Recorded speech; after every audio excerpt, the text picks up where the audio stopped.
Good day. Today we can discuss the topic about weighted residual method. What is weighted residual method? Yes, weighted residual method is used to solve the engineering problems which can be governed by differential equations in finite element analysis. So, from the weighted residual method, we can identify the approximate solution, not a exact solution, because the exact solution for the complex geometry and loading conditions are difficult tasks. So the approximate technique can be utilized to solve the differential equation in engineering analysis.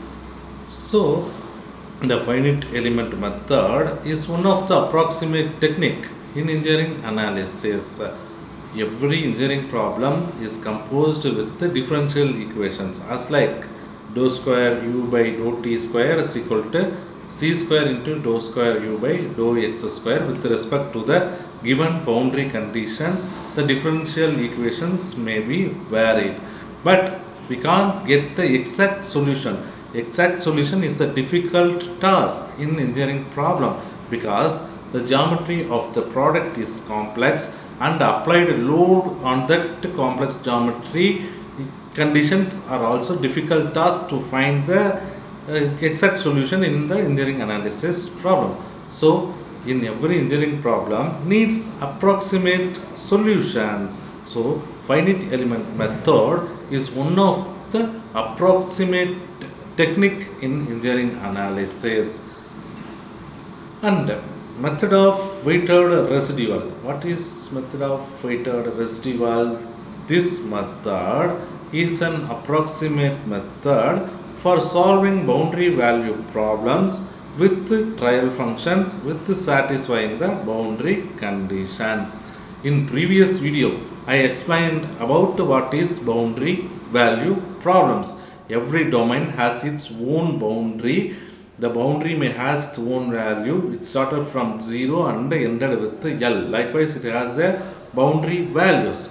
The boundary value problem can be expressed with the trial functions. In our next slide, I will tell you what is trial function. But what are all the things I assumed as a trial functions means we should satisfy the boundary conditions. Here you see the one of the examples in bottom of this slide. There is region available, elliptical region available.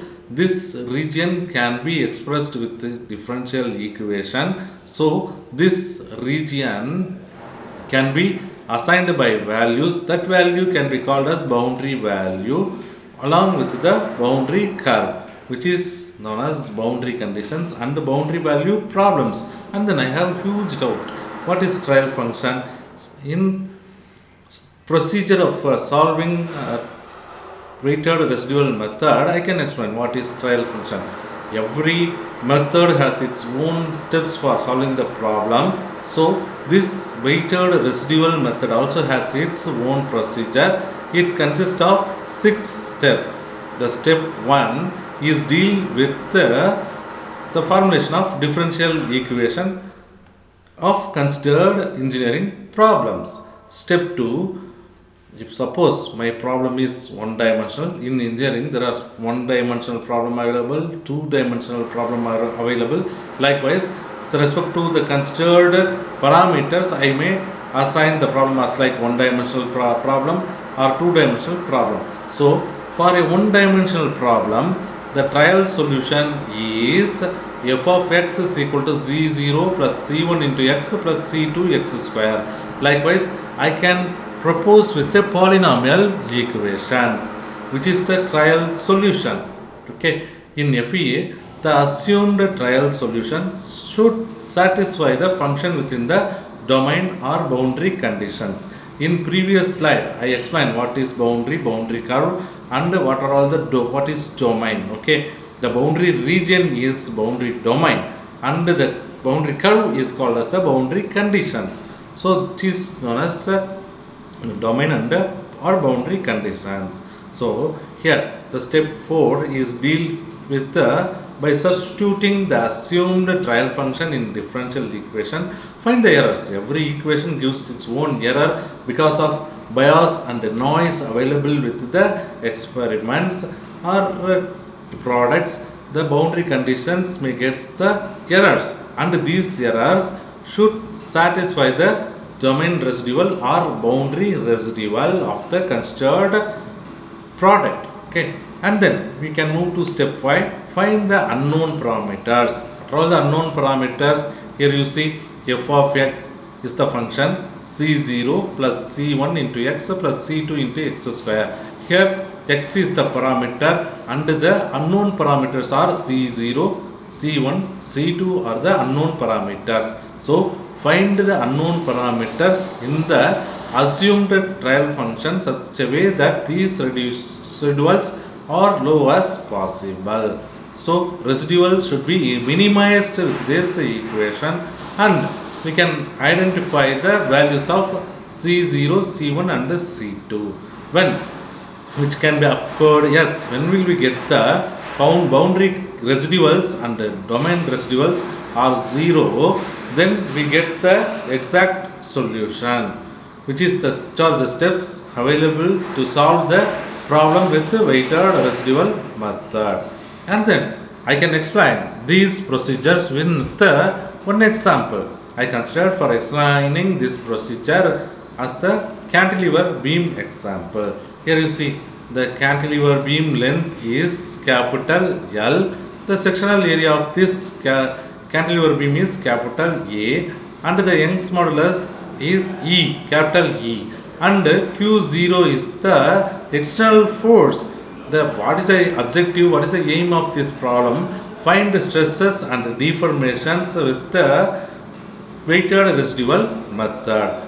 Every problem started with its own assumptions. So this problem also has its own initial assumptions, which are this beam has constant cross section when I apply the load. The second assumption is the material for composing this beam is linear elastic or isotropic and homogeneous. And how can we apply the load on this body is the load is constant, centric load I assumed, and the effect is not in interest. The end effect is not interest for solving the problem. These are all the initial assumptions I considered to solve this problem by weighted residual method. Then how can we find the approximate solution for this cantilever beam problem? Yes, first I consider the cross-sectional area. The cross-sectional area is capital A. I consider this cross-sectional area because the overall length of the beam, the cross-sectional area A is constant. So first I frame the load applying on this cantilever beam. The load in two direction. One direction A sigma, another direction A into sigma plus delta sigma. So first I can frame the equilibrium condition of this cross section, because if I mean the equilibrium condition means A sigma is equal to A into sigma plus A delta Z.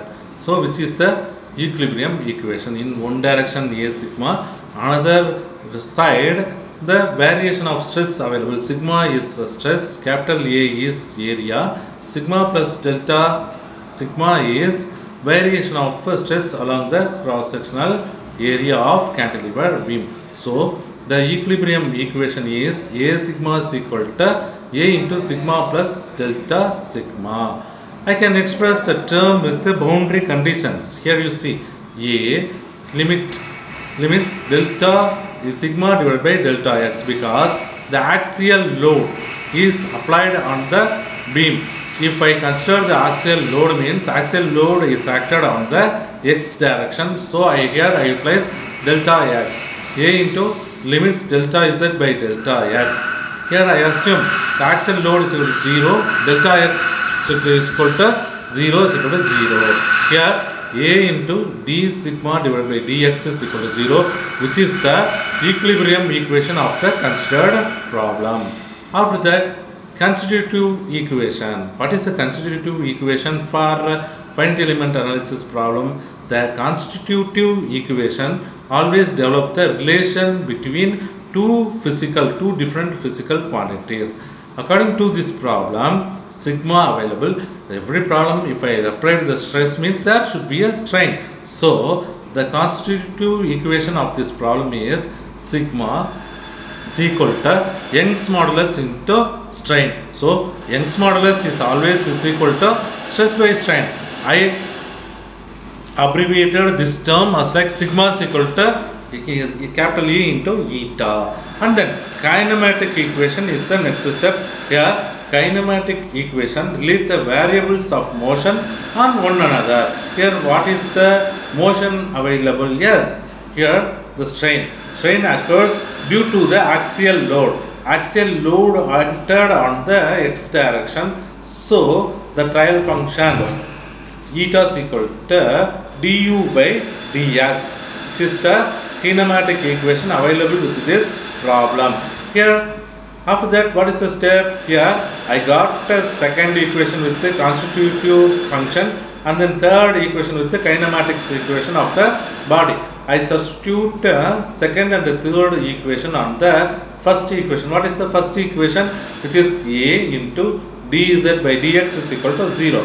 I can substitute the second and the third equation on this d sigma by dx. Here A is constant area throughout the beam, so that A into d sigma by dx is equal to A into d into what is sigma? Yes, sigma is equal to Young's modulus into strain, which is capital E into eta. So d into E into eta divided by dx is equal to, here I can take as a E as the constant term from the dE into eta. So AE into d. What is eta? Already because of axial load problem, here I formed du by dx. So d into du by dx divided by dx.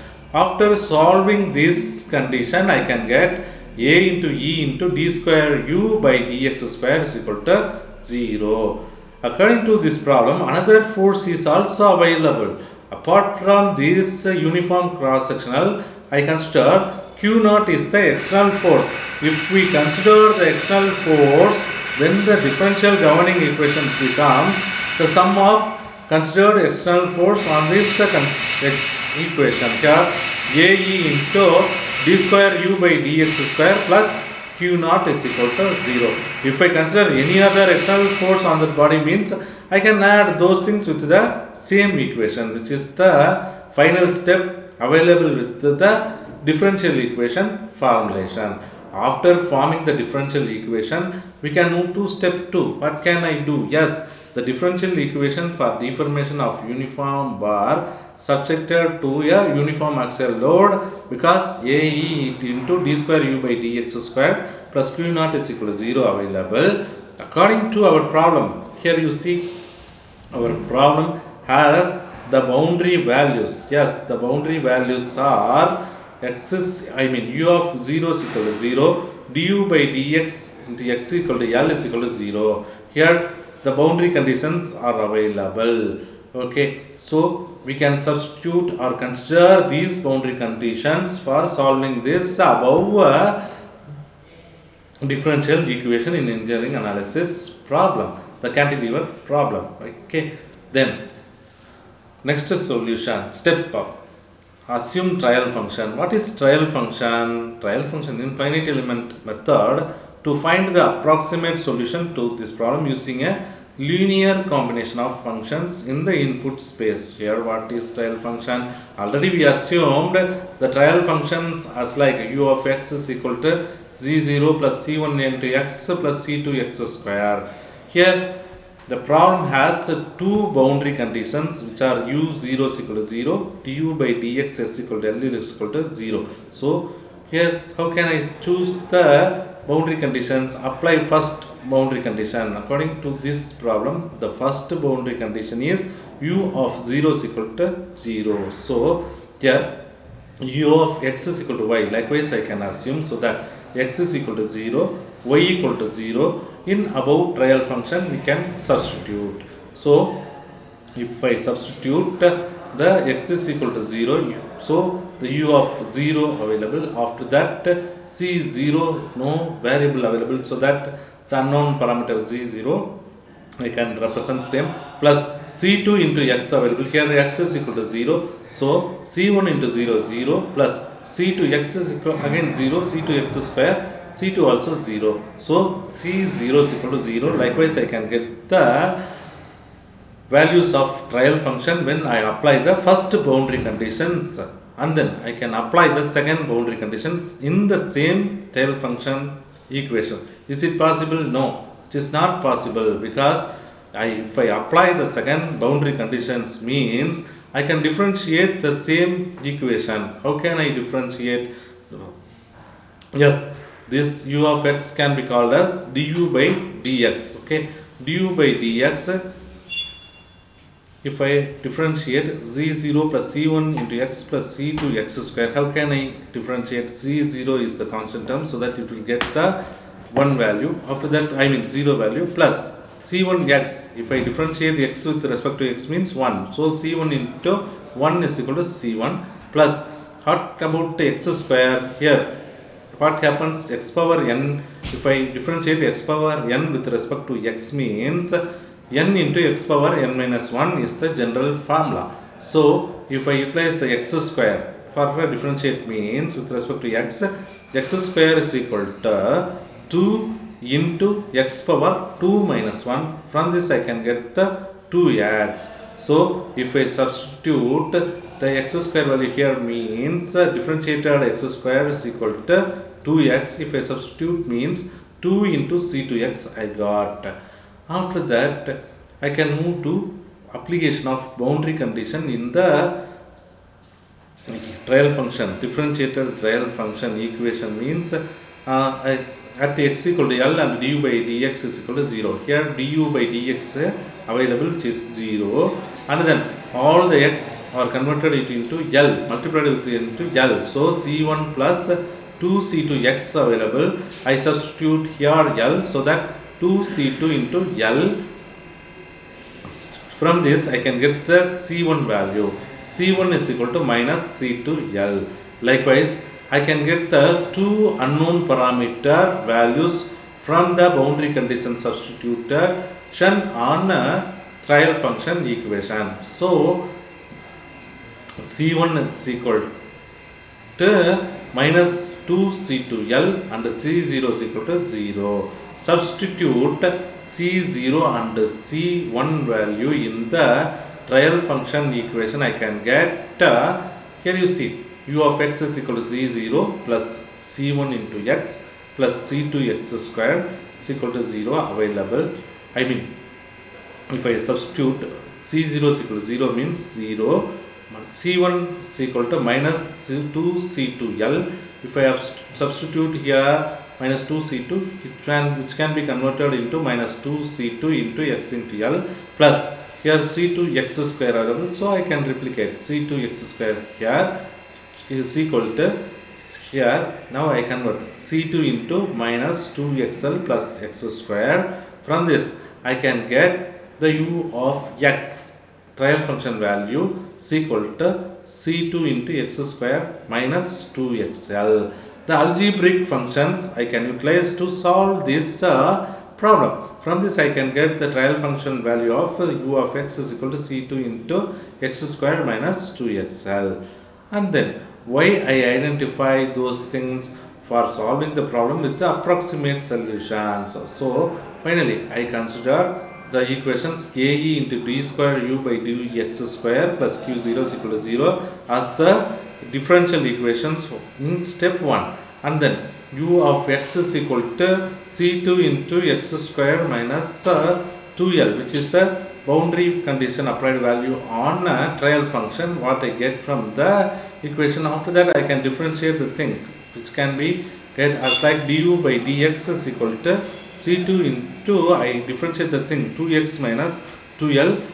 I again differentiate the thing d square u by dx square is equal to 2c2. Why I conducted this? Because the initial differential equation has d square u by dx square, so that I move to identify the d square u by dx square value, I can get 2 into C2. So now I easily substitute the identified 2C2 on the initial differential equation on the place of d square u by dx square. For the reason I differentiate the thing with respect to x. Now I got the d square u by dx square as 2C2.